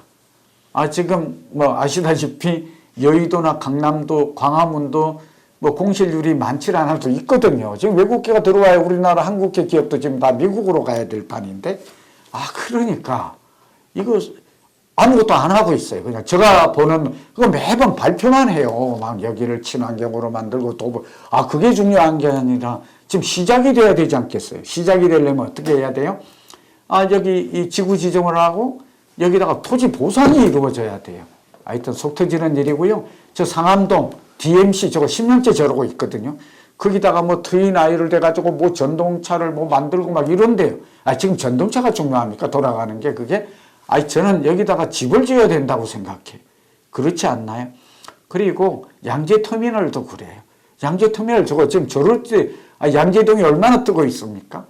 근데 저렇게 넓은 26,000평 되는 땅을 물류창고로 짓는데요. 제가 좀 어쨌든 도시계획도 하고 개발업에 제가 자문 전문위원도 하고 있어서 좀 아는데요. 지금 물류창고가 부족해서 난리 아닙니다. 그리고 물류창고는 저렇게 강남에 있지 않아도 됩니다. 물론 강남에 있으면 더 좋죠. 근데 저 금싸라기 같은 땅들을 저렇게 놓고 있군요. 그리고 이제 겨우 오랫동안 방치했다가 하는 얘기가 뭐예요? 저기다가 첨단 물류, 물론 아파트가 일부 조금 들어가요. 복합개발. 콤팩시티라고 해서 압축개발인데요. 저는 저기다가 아파트 지으면 저 평지거든요. 도시계획만 있으면 금방 지을 수 있어요. 그거 안 하고 있잖아요. 그리고 또 자연녹지 같은 데가 경기도에 제가 용인도 그렇고 고양시의 도시계획위원 하면서 가보거든요. 서울만 벗어나면 자연녹지 그린벨트 많아요. 그리고 제가 알기로 경기도 광주만 해도요. 광주 있죠. 분당 옆에. 종교단체가 가지고 있는데요. 땅이 너무 많아요. 자연녹지가. 근데 그거 다 새로운 철도가 역세권에 가깝고 예를 들면 그 고속도로가 새로 생겨요. 가보면서 대표적인 게 그 분당의 율동지구거든요. 저도 이제 성남시 예전에 도시계획위원을 대통령 계실 때 오랫동안 했고 또 성남에 저도 아파트가 있다 보니까 또 거기에 지금 자문 역할도 지금 하고 있거든요. 근데 보니까 땅이 엄청 많아. 근데 놀고 있어. 근데 그 땅이 자연녹지나 율동공원 옆도 그렇고 임해동도 그래. 예를 들면 제가 막연히 얘기하는 거 아닙니다. 대장동만 이재명 대통령이 그 그린벨트 풀어가지고 해가지고 이제 문제가 좀 됐죠. 그 문제를 지적하는 게 공급을 해서 들어섰잖아요. 빠르게 했잖아. 임기 내에. 그러니까 저의 얘기는 그러한 지금은 대통령이 긴급조치라도 내려서 서울의 집값을 잡을 때입니다. 왜냐면 근데 지금 자꾸 민주당도 그래요. 지금 상법 개정이니 뭐니 이렇게 제가 볼 때는 검찰청 없애고 이런 게 필요하죠. 제가 사법개혁도 필요하죠. 그러나 정책의 우선순위를 공급 확대에 두었으면 좋겠다. 꼭 좀 건의를 드려요. 그게 국민들의 마음이에요. 지금 뉴욕시장은 뉴욕에 집값이 많이 오르고 전월세 가격이 올라서 뉴욕 시민들의 월세의 34%를 소득에서 지출한다는 통계가 나오니까 긴급조치를 준비한다고 그러거든요. 우리도 이때 긴급조치 나와야 됩니다. 그래서 긴급조치가 나오면 어떻게 돼요? 토지가 개발되고 할 때까지 시간이 너무 걸려요. 10년 걸려요. 재개발, 재건축은 18년 걸리고요. 그냥 맨 땅에 인허가를 시작해도 5년이 걸려요. 그래서 어떻게 하면 돼요? 그냥 말로만 국토부도 그렇고 서울시도 자꾸 인허가 단축한다고 말만 하지 말고 뭐 저 같은 사람의 전문가 의견도 가능하거든요. 긴급 조치해서. 그리고 법을 바꿀 수 있잖아요. 지금 민주당 법 바꾸는 거 어렵지 않잖아요. 저는 자연 녹지라도 환경 훼손에 우선이 적고 역세권이고 단기간에 공급이 한 곳들을 한다면 그런 것을 스마트 사기 신도시라는 이름을 붙여도 좋고 민간이 개발해도 좋고 민간 합동으로 개발해도 좋고 개발 방식은 좋아요. 그래서 제가 볼 때 얼마든지 공급을 남양주 가면 마석도 보면요. 땅이 거의 50만 100만 평이 놀고 있어요. 녹지가. 그 GTX 비가 들어서거든요. 근데 그거 아무것도 안 하잖아요.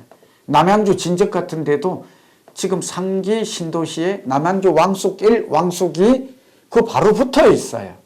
제가 지금 LH에도 지금 국토부도 좀 제가 실망했다는 게 아니라 그 땅이 엄청나거든요.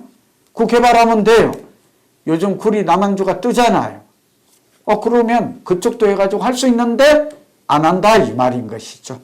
그래서 그 다음에 세 번째가 아마도 대출도 전세 제공. 근데 이거는 좀 반대기는 해요. 저는 전세나 정책 자금을 조여서 청년들 신혼부부가 전세 월세화 되는 것 이거 바람직하지 않다. 오늘은 월세화 되는 거는 바람직하지 않다고 생각이 들고요. 그런 측면에서 지금 대출 규제를 더 조이는 정책보다는 저는 그렇게 생각하고 또 하나는 세금은 좀 강화될 것 같아요. 세금 얘기하고 요거는 좀 마무리 질 거예요. 제가 과거에 기재부의 세제발전심의위원 한 8년 했거든요. 그때부터 부르짖었는데 저는 안 돼요. 근데 이재명 정부 때는 이제 세금이 좀 늘어날 것 같아요. 우리가 세금이 세 가지가 있어요. 하나는 취득세, 그 다음에 보유세는 재산세와 종부세, 세 번째는 양도세가 있는데 두 가지만 좀 우리 와우TV 여러분 꼭 기억해 주세요. 뭐 세금이 높다 낮다가 아니라 글로벌 스탠다드라고 그러죠. 저는 세제를 연구하면서 느낀 건데 우리나라 사람들의 세금은 상당히 높아요. 그러니까 OECD 국가 중에 높은 편에 속해요. 실효세율이라 그래요. 뭐 어쨌든. 그런데 특징이 있어요. 그게 뭐냐. 취득세나 양도세가 유난히 높아요. 미국 같은 데는 양도세가 뭐 15에서 20인데 우리는 6에서 45고 조정 대상 지구의 2주택부터는 여기에 가중치가 붙어서 가산세가 붙어서 거의 6에서 75%까지가 양도소득세거든요. 이러니 무슨 일이 벌어져요? 집을 팔지 않습니다. 매물 잠김 현상이라고 그러죠. 지금 매물이 줄어든다고 그랬잖아요. 거래 절벽 현상이 일어나요. 그래서 이거는 양도세는 조금 유통의 물량을 그러니까 새로 신규 공급이 안 되면 기존 주택이라도 다주택자들이 내년 5월 9일 양도세 중과 유예가 끝나니까 내년 5월 9일이죠. 잔금을 치를 때까지 매물이 좀 나오게끔 유도하는 정책이 필요하다. 두 번째, 취득세나 양도세는 좀 낮춰달라. 취득세는 1에서 3이에요. 그런데 문제는 2주택자는 8%고 3주택자는 12%로 높아져요. 조정 상당히 높죠. 집 하나 살려다가 지금 이 취득세를 8%를 내야 된다. 이건 좀 지나친 겁니다. 외국의 선진국 사례에 비춰보면. 그래서 저는 오늘 대안을 제시합니다. 그런데 이번에 이렇게 되지 않고 과거 윤석열 정부 때 2022년, 2023년에 유예가 되었던 그러니까 양도세 중과도 보면 그러니까 예를 들면 이런 조치도 내년 5월 9일에 이제 이후에는 부활이 돼요. 부활. 그러니까 양도소득세가 늘어난다는 거죠. 6에서 45. 중과되는 게 2주택은 20%, 3주택은 30%. 이게 다시 부활한다. 그건 그렇게 볼 수가 있고요. 그 다음에 종부세가 상당히 충격을 줄 것 같아요. 종부세는 다주택자에 대한 중과세율 6%. 종부세율은 1주택은 12억 이상이잖아요. 0.35에서 1.5%인데 이건 별로 부담이 안 돼요. 1%. 그리고 공시가격이 12억이니까 실제 주택가격은 15, 16억에 해당이 되는 거죠. 그러니까 종부 1가구 1주택자의 종부세는 내는 사람이 많지 않고 큰 영향이 서울 외에는 없다. 그런데 문제는 다주택자예요. 다주택자는 0.5%에서 4%까지고요. 여기에 다시 중과세율이 6%까지 부과될 수 있도록 되어 있어요. 그러니까 최고세율이 4%인데 6%가 들어가면 10%가 되는 것이죠. 이제 우선은 그런데 저는 이 종부세를 좀 더 높이는 방안, 그리고 종부세를 한시적으로 유예해 주는 제도를 한 1년에서 2년 정도 도입하기를 좀 강력하게 제안합니다. 그러니까 그러니까 양도세 같은 경우에는 좀 사고 팔기를 좀 쉽게 해주고, 그리고 가지고 있다면 이 비중은 좀 높이고, 우리나라 종부세는 세계의 38개 OECD 국가 중에 한 12, 3이 돼요. 그래서 뭐 그렇게 높은, 그러니까 평균 정도 된대요. 예, 그래서 그렇게 높은 것은 아니라고 그러거든요. 그러니까 저는 요즘 20억이나 30억, 요즘은 이제 감정평가로 집값을 평가를 하려고 해요. 그게 97 대책에서 나왔어요. 우리가 공시가격이 있고 뭐 기준시가가 있고 또 실거래가가 있고 감정가격이 있는데, 이제 감정가격 위주로 증여나 상속세도 매기겠다. 또 그리고 다주택자에 대해서는 또 고가주택 20억이 될 것 같은데 세무조사를 강화하겠다는 거잖아요. 자금 출세를 좀 투명하게 하겠다. 이런 거는 잘한 것 같아요. 그러나 세제상에 이번에 나올 것 같은데 좀 나오는 김에 무조건 세금만 강화할 게 아니라 퇴로를 좀 열어주는 그런 대책이 함께 나온다면 공급 확대와 함께, 그리고 무엇보다도 재건축 재개발은 서울 같은 경우는 78, 80%가 재건축 재개발이잖아요. 근데 이거 빠르게 하는 방법이 있거든요. 예, 빠르게 하는, 분쟁이 붙어져서 그래요. 그리고 공사비가 높아서 그러거든요. 그리고 PF 문제가 아직 진행이 안 돼서 돈이 돌고 있지를 않아요. 좀 금융위원회도, 제가 이제 금융위원회 현재 금융발전심의위원을 하고 있는데요. 이게 빠르게 진행이 되다가 어느 순간 선거 때문에 멈춘 것 같아요. 그래서 옥석을 구분해서 지금 자금력도 부족하고 연체, EOD라고 그러거든요. 이 기한의 이익의 상실에서 지금 이걸 NPL이라고 그래요. Non Performing 채권인데요. 론이라고 그래요.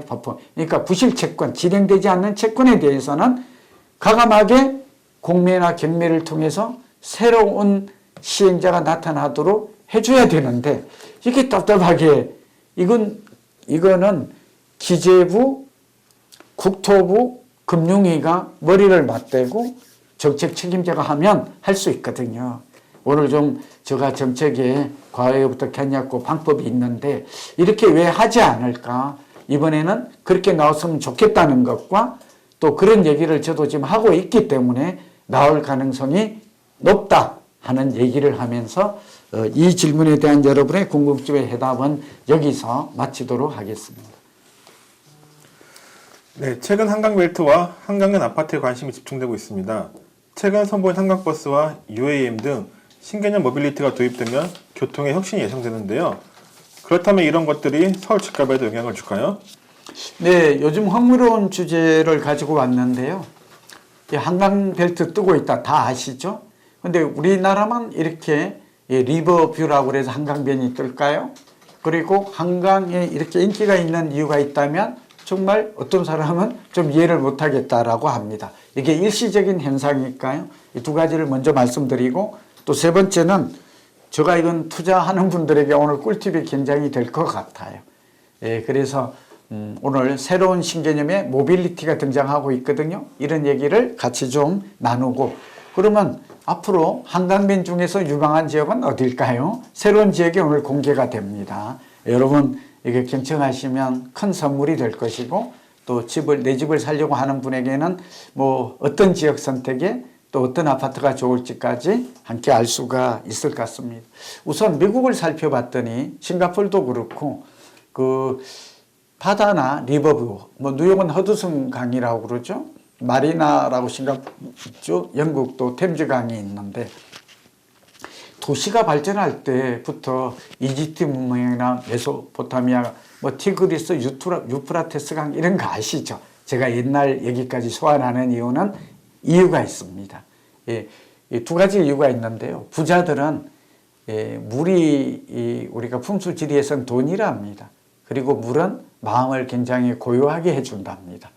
그리고 물이 있어야 우리 생명이라고 하죠. 그래서 예전부터 도시는 이 강을 중심으로서 형성됐다는 것 잘 좀 기억하시고요. 이 두 번째는 한강이 두 개의 기능을 합니다. 하나는 뭐 강조망이라는 것도 있고, 또 번째는 우리 한강변은 어때요? 이 축복받은 강이거든요. 한강의 기적이란 말도 있지만 한강변에 공원이 잘 돼 있어. 녹지공간, 산책. 이거 너무 좋아요. 자전거 타는 사람, 저처럼 산책 좋아하는 사람, 이건 너무 좋은 것이죠. 그래서 한강은 집값에 미치는 영향력이 최근에는 한 15%로 커졌습니다. 이거 꼭 기억하세요. 이 대표적인 사례가 우리가 예전에 보면 뭐 아크로 비스타도 있고, 또 하나가 우리가 신반포 레미안 아파트 있죠. 원벨리 같은 경우도 한강이 보이면 가장 좋은 게 74억, 안 보이면 뭐 60억 해서 15억 정도 차이가 나거든요. 대림 아크로 비스타도 그랬고, 이렇게 보면 결국은 한강이 주는 집값은 최대 10%를 넘어서 15%까지 가고 있다라는 걸 좀 알아줄, 그러니까 선진국도 한강과 공원이 잘 보이는 곳의 집값이 유난히 비싸더라 하는 얘기는 여러분이 꼭 기억해 주셨으면 좋을 것 같아요. 근데 여기다가, 그리고 이거는 일시적 현상이 아니에요. 그래서 이런 것들은 특히 동양의 풍수지리까지 더해져서 한강의 가치는 더 높아지고 있구나 하는 얘기를 좀 우리가 인식하고, 이게 지식이죠. 두 번째입니다. 근데 앞으로 지금 뜨고 있는 것은 한강변이 뜨는데, 지금 뜨고 있는 것은 어디만 떠요? 마포, 한강이 넓은데, 여의도, 마포, 용산, 그 다음에 어디로 가요? 삼성, 청담, 잠실, 성수, 광진으로 흘러가고 있잖아요, 지금. 그리고 이게 어디까지 가요? 이제 강동구로 가요. 지금 강동구까지 왔어요. 그래서 이게 쭉 내려가가지고, 우리가 남한강으로 가죠? 굴이 이렇게 가서 가평, 양평까지 좀 이어져요. 남양주를. 그러니까 한강을 봐라. 그래서 이들 지역으로 앞으로 확산될 가능성이 몹시 높아요. 그러니까 지금 남양주나 뭐 우리가 이런 지역에도 하남도 들어가죠. 그러니까 한강변에 이왕이면 아파트를 서울의 사례가 잘 보여주고 있잖아요. 더 오를 가능성이 높다라는 것, 또 한강변이고 새 아파트가 뜨는 거는 다 아는 새로운 주거 트렌드니까 이해하시기 바래요. 그래서 한강을 중심으로 해서 쭉 올라가고, 또 하나는 김포에서 지금 마곡이 좀 움직이지 않았죠. 좀 이상하죠. 그게 이제 개발축이 동남축으로 가고 한강 이남으로 갔기 때문이고 도심권으로 갔기 때문인데, 이제 마곡이나 제가 볼 때는 가양지구도 약간은 움직였지만 크게 움직이지 않고 있거든요. 그래서 그 지역들의 한강변 아파트도 힐에 언덕에 있는 한강변 조망되는 아파트 있거든요. 제가 살펴보니까 34평도 이 가격 차이가 1, 2억밖에 안 나요. 제가 볼 때는 한 15%까지는 아니어도 10% 정도는 집값이 한강뷰가 잘 되는 지역이 차이가 날 수 있다. 그래서 한강변을 좀, 그 다음에 오늘 제가 좀 준비한, 이거는 최초로 공개하는 것 같은데 아마 우리 와고TV 구독자 여러분들을 위해서 제가 정말 야심차게 준비했습니다. 이 변화는 제가 처음으로 말씀드리는데, 한강버스 있죠. 이 한강버스가 저는 여기 비중을 크게 두지는 않아요. 지금 한강버스가 뭐 파리나 뭐 이런 쪽에 보면 버스가 다니죠. 근데 예전에도 유람선도 그렇고 많이 했다가 성공하지 못했어요.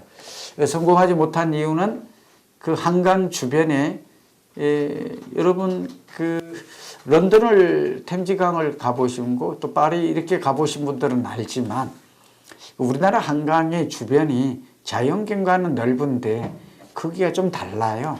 그래서 이런 부분은 앞으로 좀 해야 될 텐데, 지금 서울시는 그런 걸 제대로 한강의 이 정말 좋은 경관 자원을 관광 자원화 하는 데는 뭐 둥둥 세비섬이니 뭐 이런 정도만 해놓고, 우리는 가면은 외국에 가면 다 강을 꼭 필수 코스잖아요. 예, 그런 것들에는 아직 활성화되지 못한 면이 있거든요. 오늘 저는 한강버스뿐만 아니라 여기 한강버스 선착장이 쭉 도표가 나오고 있는데 한번 살펴볼게요. 마곡, 망원, 여의도, 압구정, 옥수, 뚝섬, 잠실 이런 지역이 지금 한강버스가 다녀요. 그러니까 새로운 교통망이 생기는 것이죠. 그러니까 이런 것들이 새로운 명소가 될 가능성은 커 보여요. 긍정적으로 평가합니다. 그러나 이거 외에 또 우리가 꼭 알아야 될 게 뭐냐 하나는 서울형 도심 항공교통 SU암이라고 그래요. 이거 새로운. 이걸 뭐 플라잉카, 나르는 택시다 이렇게도 하고 사람이 타고 다니는 드론이다 이런 얘기도 하거든요.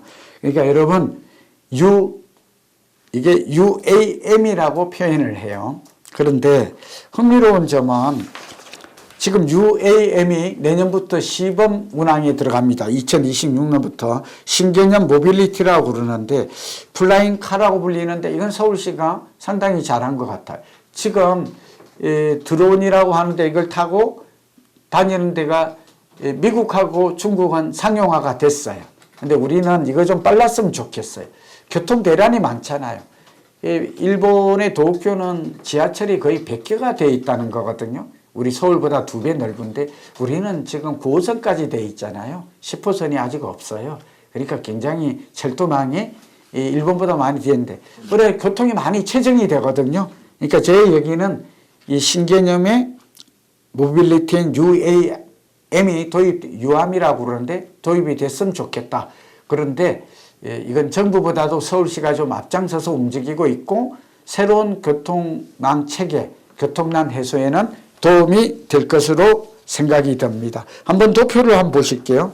이게 들어서면 집값에 큰 영향을 줍니다. 무슨 얘기냐? 지금 김포공항에서 잠실까지 또는 용산까지 또는 인천공항에서 강남으로 많이 오잖아요. 삼성동이나 오는데 시간이 지금 많이 걸리죠. 공항 철도가 있지만 사실은 뭐 아무리 빨라도 강남까지 연결하는데 1시간 반이 걸립니다. 근데 김포공항에 내려서도 1시간이 걸리거든요. 9호선을 주로 타기도 하고 공항 철도를 뭐 서울역까지는 올 수 있지만 강남과 연결하는 데는 걸리는데 이게 15분에서 20분이면 됩니다. 15분에서. 그리고 요금도 상용화가 되었을 때 지금 비싸잖아요. 택시 요금 굉장히 비싼데 이 비용은 택시보다 한 2배 정도 될 거래요. 그러니까 택시를 탈래 시간을 4분의 1로 줄여서 5분의 1로 줄여서 나르는 플라잉카를 탈래 뭐 이 선택인데 말할 것도 없죠. 근데 이 플라잉카가 다니는 도로가 어딘지 아세요? 그 소통 항공로가 한강이 된다는 것입니다. 오늘 한강이. 재밌죠? 왜 그럴까요? 도시를 날아다 안 된대요. 이게 위험하대. 추락이 되면 안전사고. 그래서 어떻게 될까요? 한강이 될 가능성이 많아요. 그리고 이 기착지가 있어야 되겠죠. 드론이니까 기착지가 되는 곳들이 좋아져요. 우선 한강변에는 기착지가 될 것인데 제가 그래서 앞으로 뜨는 지금까지 안 떴지만 뜰만한 지역 김포공항에서 출발지가 어떻게 되나 그러면 고향의 킨텍스가 돼요. 거기가 넓었기 때문에. 그러면 여기에서 움직이는 사람들이 이제 마곡, 그 다음에 우리가 마곡은 아까 말씀드린 대로 한강버스도 지나가죠. 그 다음에 여의도가 이 유암의 항공로가 될 걸로 보여져요. 그리고 이제 넘어가면은 압구정이 오겠죠. 용산이 있는데 용산은 이게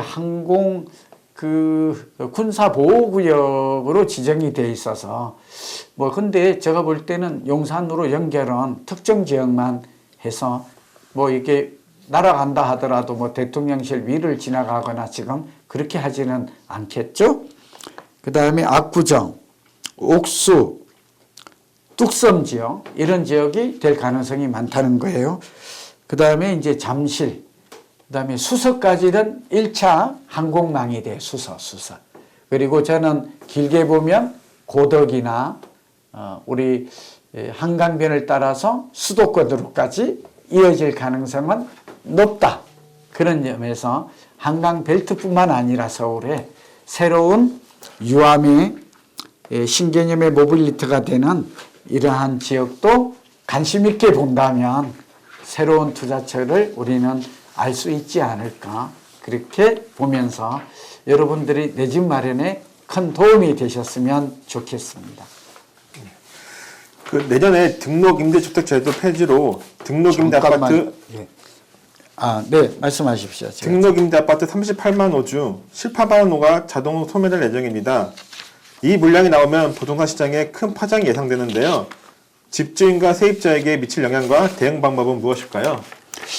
네, 지금 또 우리 와고TV에 들어온 질문 중에 하나가 지금 임대주택 사업자들이 비상등이 켜졌다는 것입니다. 왜 그럴까요? 지금 30만 명이 2017년, 18년 때부터 이때 아파트의 그 임대주택 8년이라고 그래요. 이걸 저도 이게 지금 김진표 전 의장님이 이제 국회의장님이 정책위 의장을 하실 때 저랑 좀 긴밀하게 하면서 집값을 좀 잡아야 되는데 임대주택 사업자가 이게 그러니까 공공에서 임대 아파트를 좀 공급해야 되는데 쉽지가 않다. 그러면 대안이 뭐냐 그래서 제가 지금 기억이 아주 뚜렷합니다. 그래서 여러 그 민주당 그때 정책위에 들어가서 이 얘기를 쭉 했던 기억이 납니다. 그때 문재인 정부 때 했던 것 같다. 국회의원들 모아놓고 그래서 이게 채택이 됐는데요. 장단점이 있는 것 같습니다. 그 이후에 다시 이 부작용이 컸습니다. 그래서 이때 등록한 게 30만 정도의 주택 임대 사업자 주임사라고 그래요.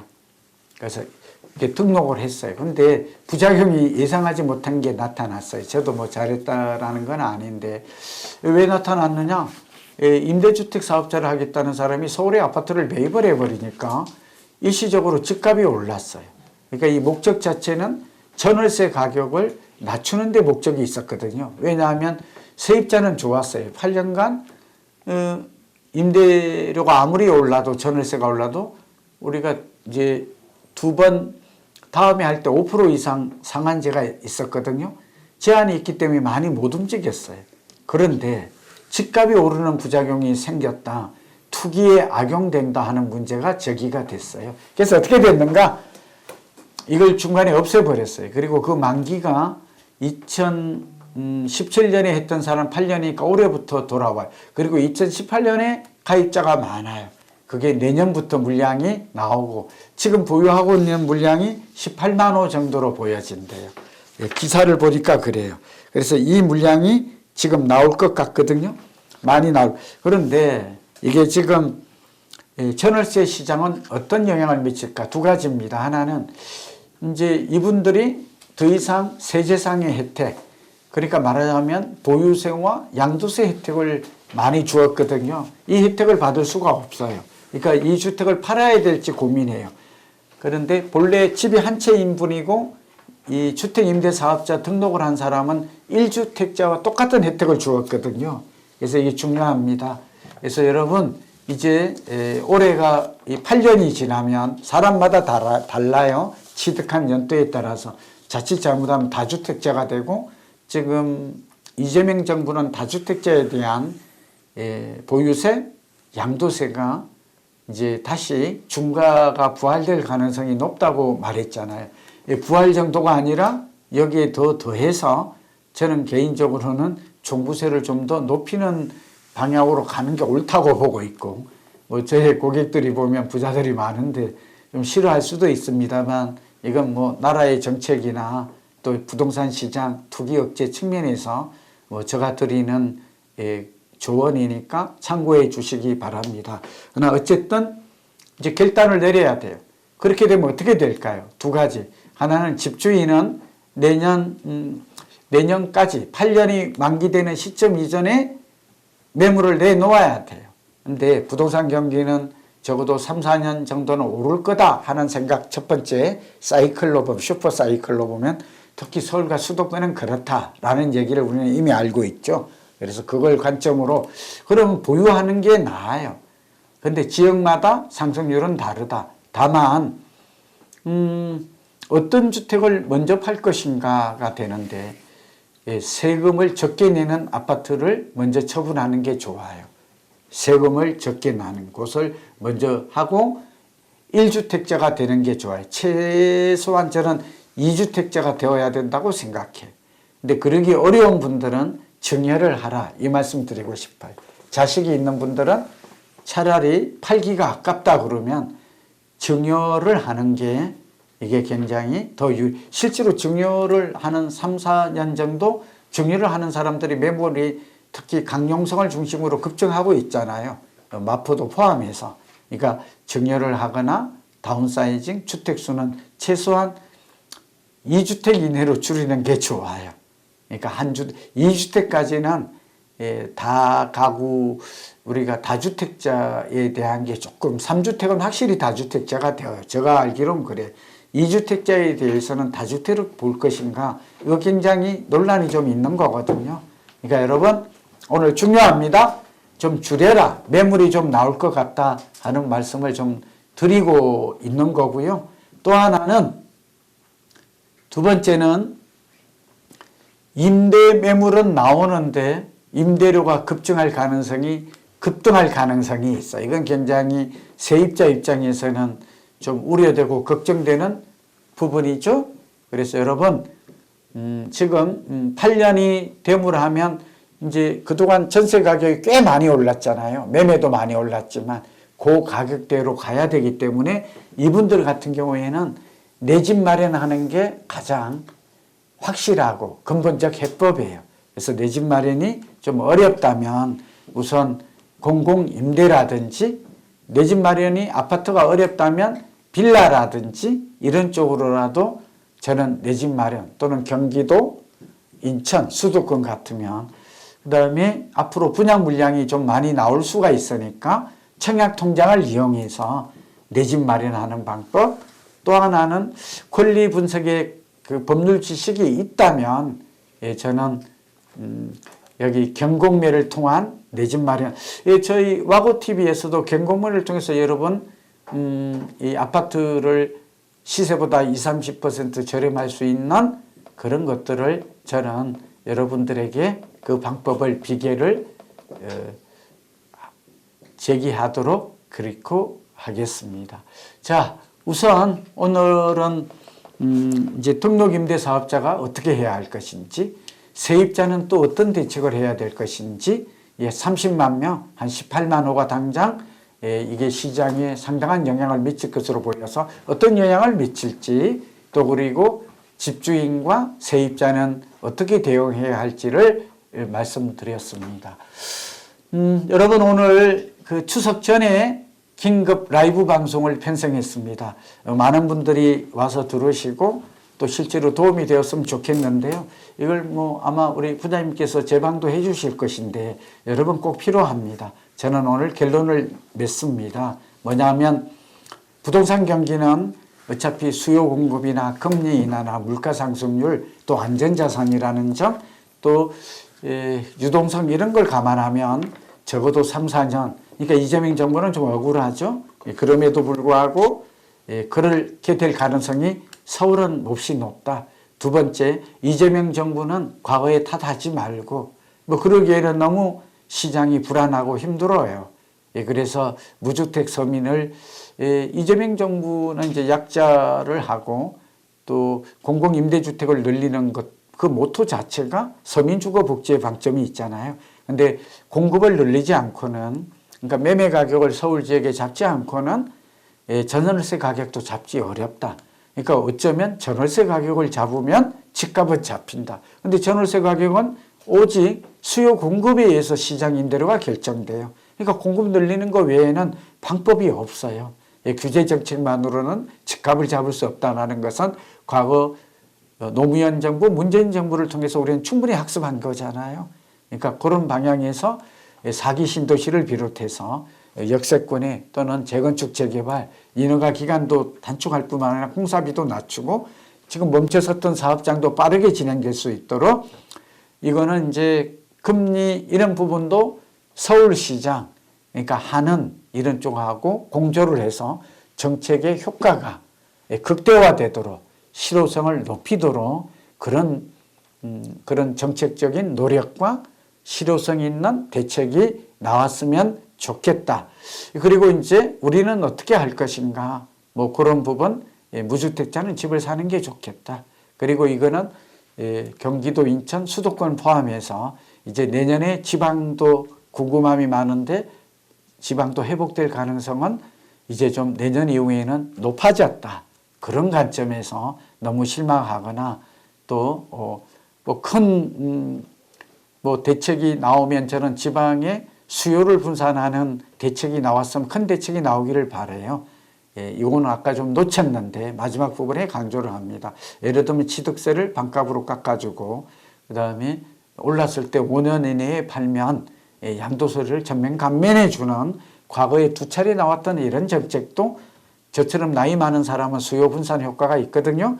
그런 정책도 이번에 규제 대책이 나올 때 수요 공급을 늘리고 수요를 분산하는 이런 대책도 나오기를 바라고 또 우리도 맞춤형으로 오늘 대응 전략을 짜는 그런 솔루션을 우리가 오늘 같이 배우고 여러분의 앞으로 부동산 의사결정에 큰 도움이 되기를 바라고 저는 그렇게 될 것으로 보입니다. 오늘 방송에 오디오 상황이 좀 고르지 못했던 것 같아요. 아무래도 이제 생방을 하다 보니까 또 휴일에 하다 보니까 그런 면이 좀 있었습니다. 오늘 다시 한번 오디오 상태가 좀 생방 중에 고르지 못했던 점 여러분께 깊이 사과드리고 다음에는 더 좋은 내용, 더 완벽한 시스템을 가지고 여러분을 찾아뵐 것을 약속드리면서 오늘 함께 해주신 여러분 감사드립니다. 건강하시고 행복하십시오. 즐거운 한가위 되십시오.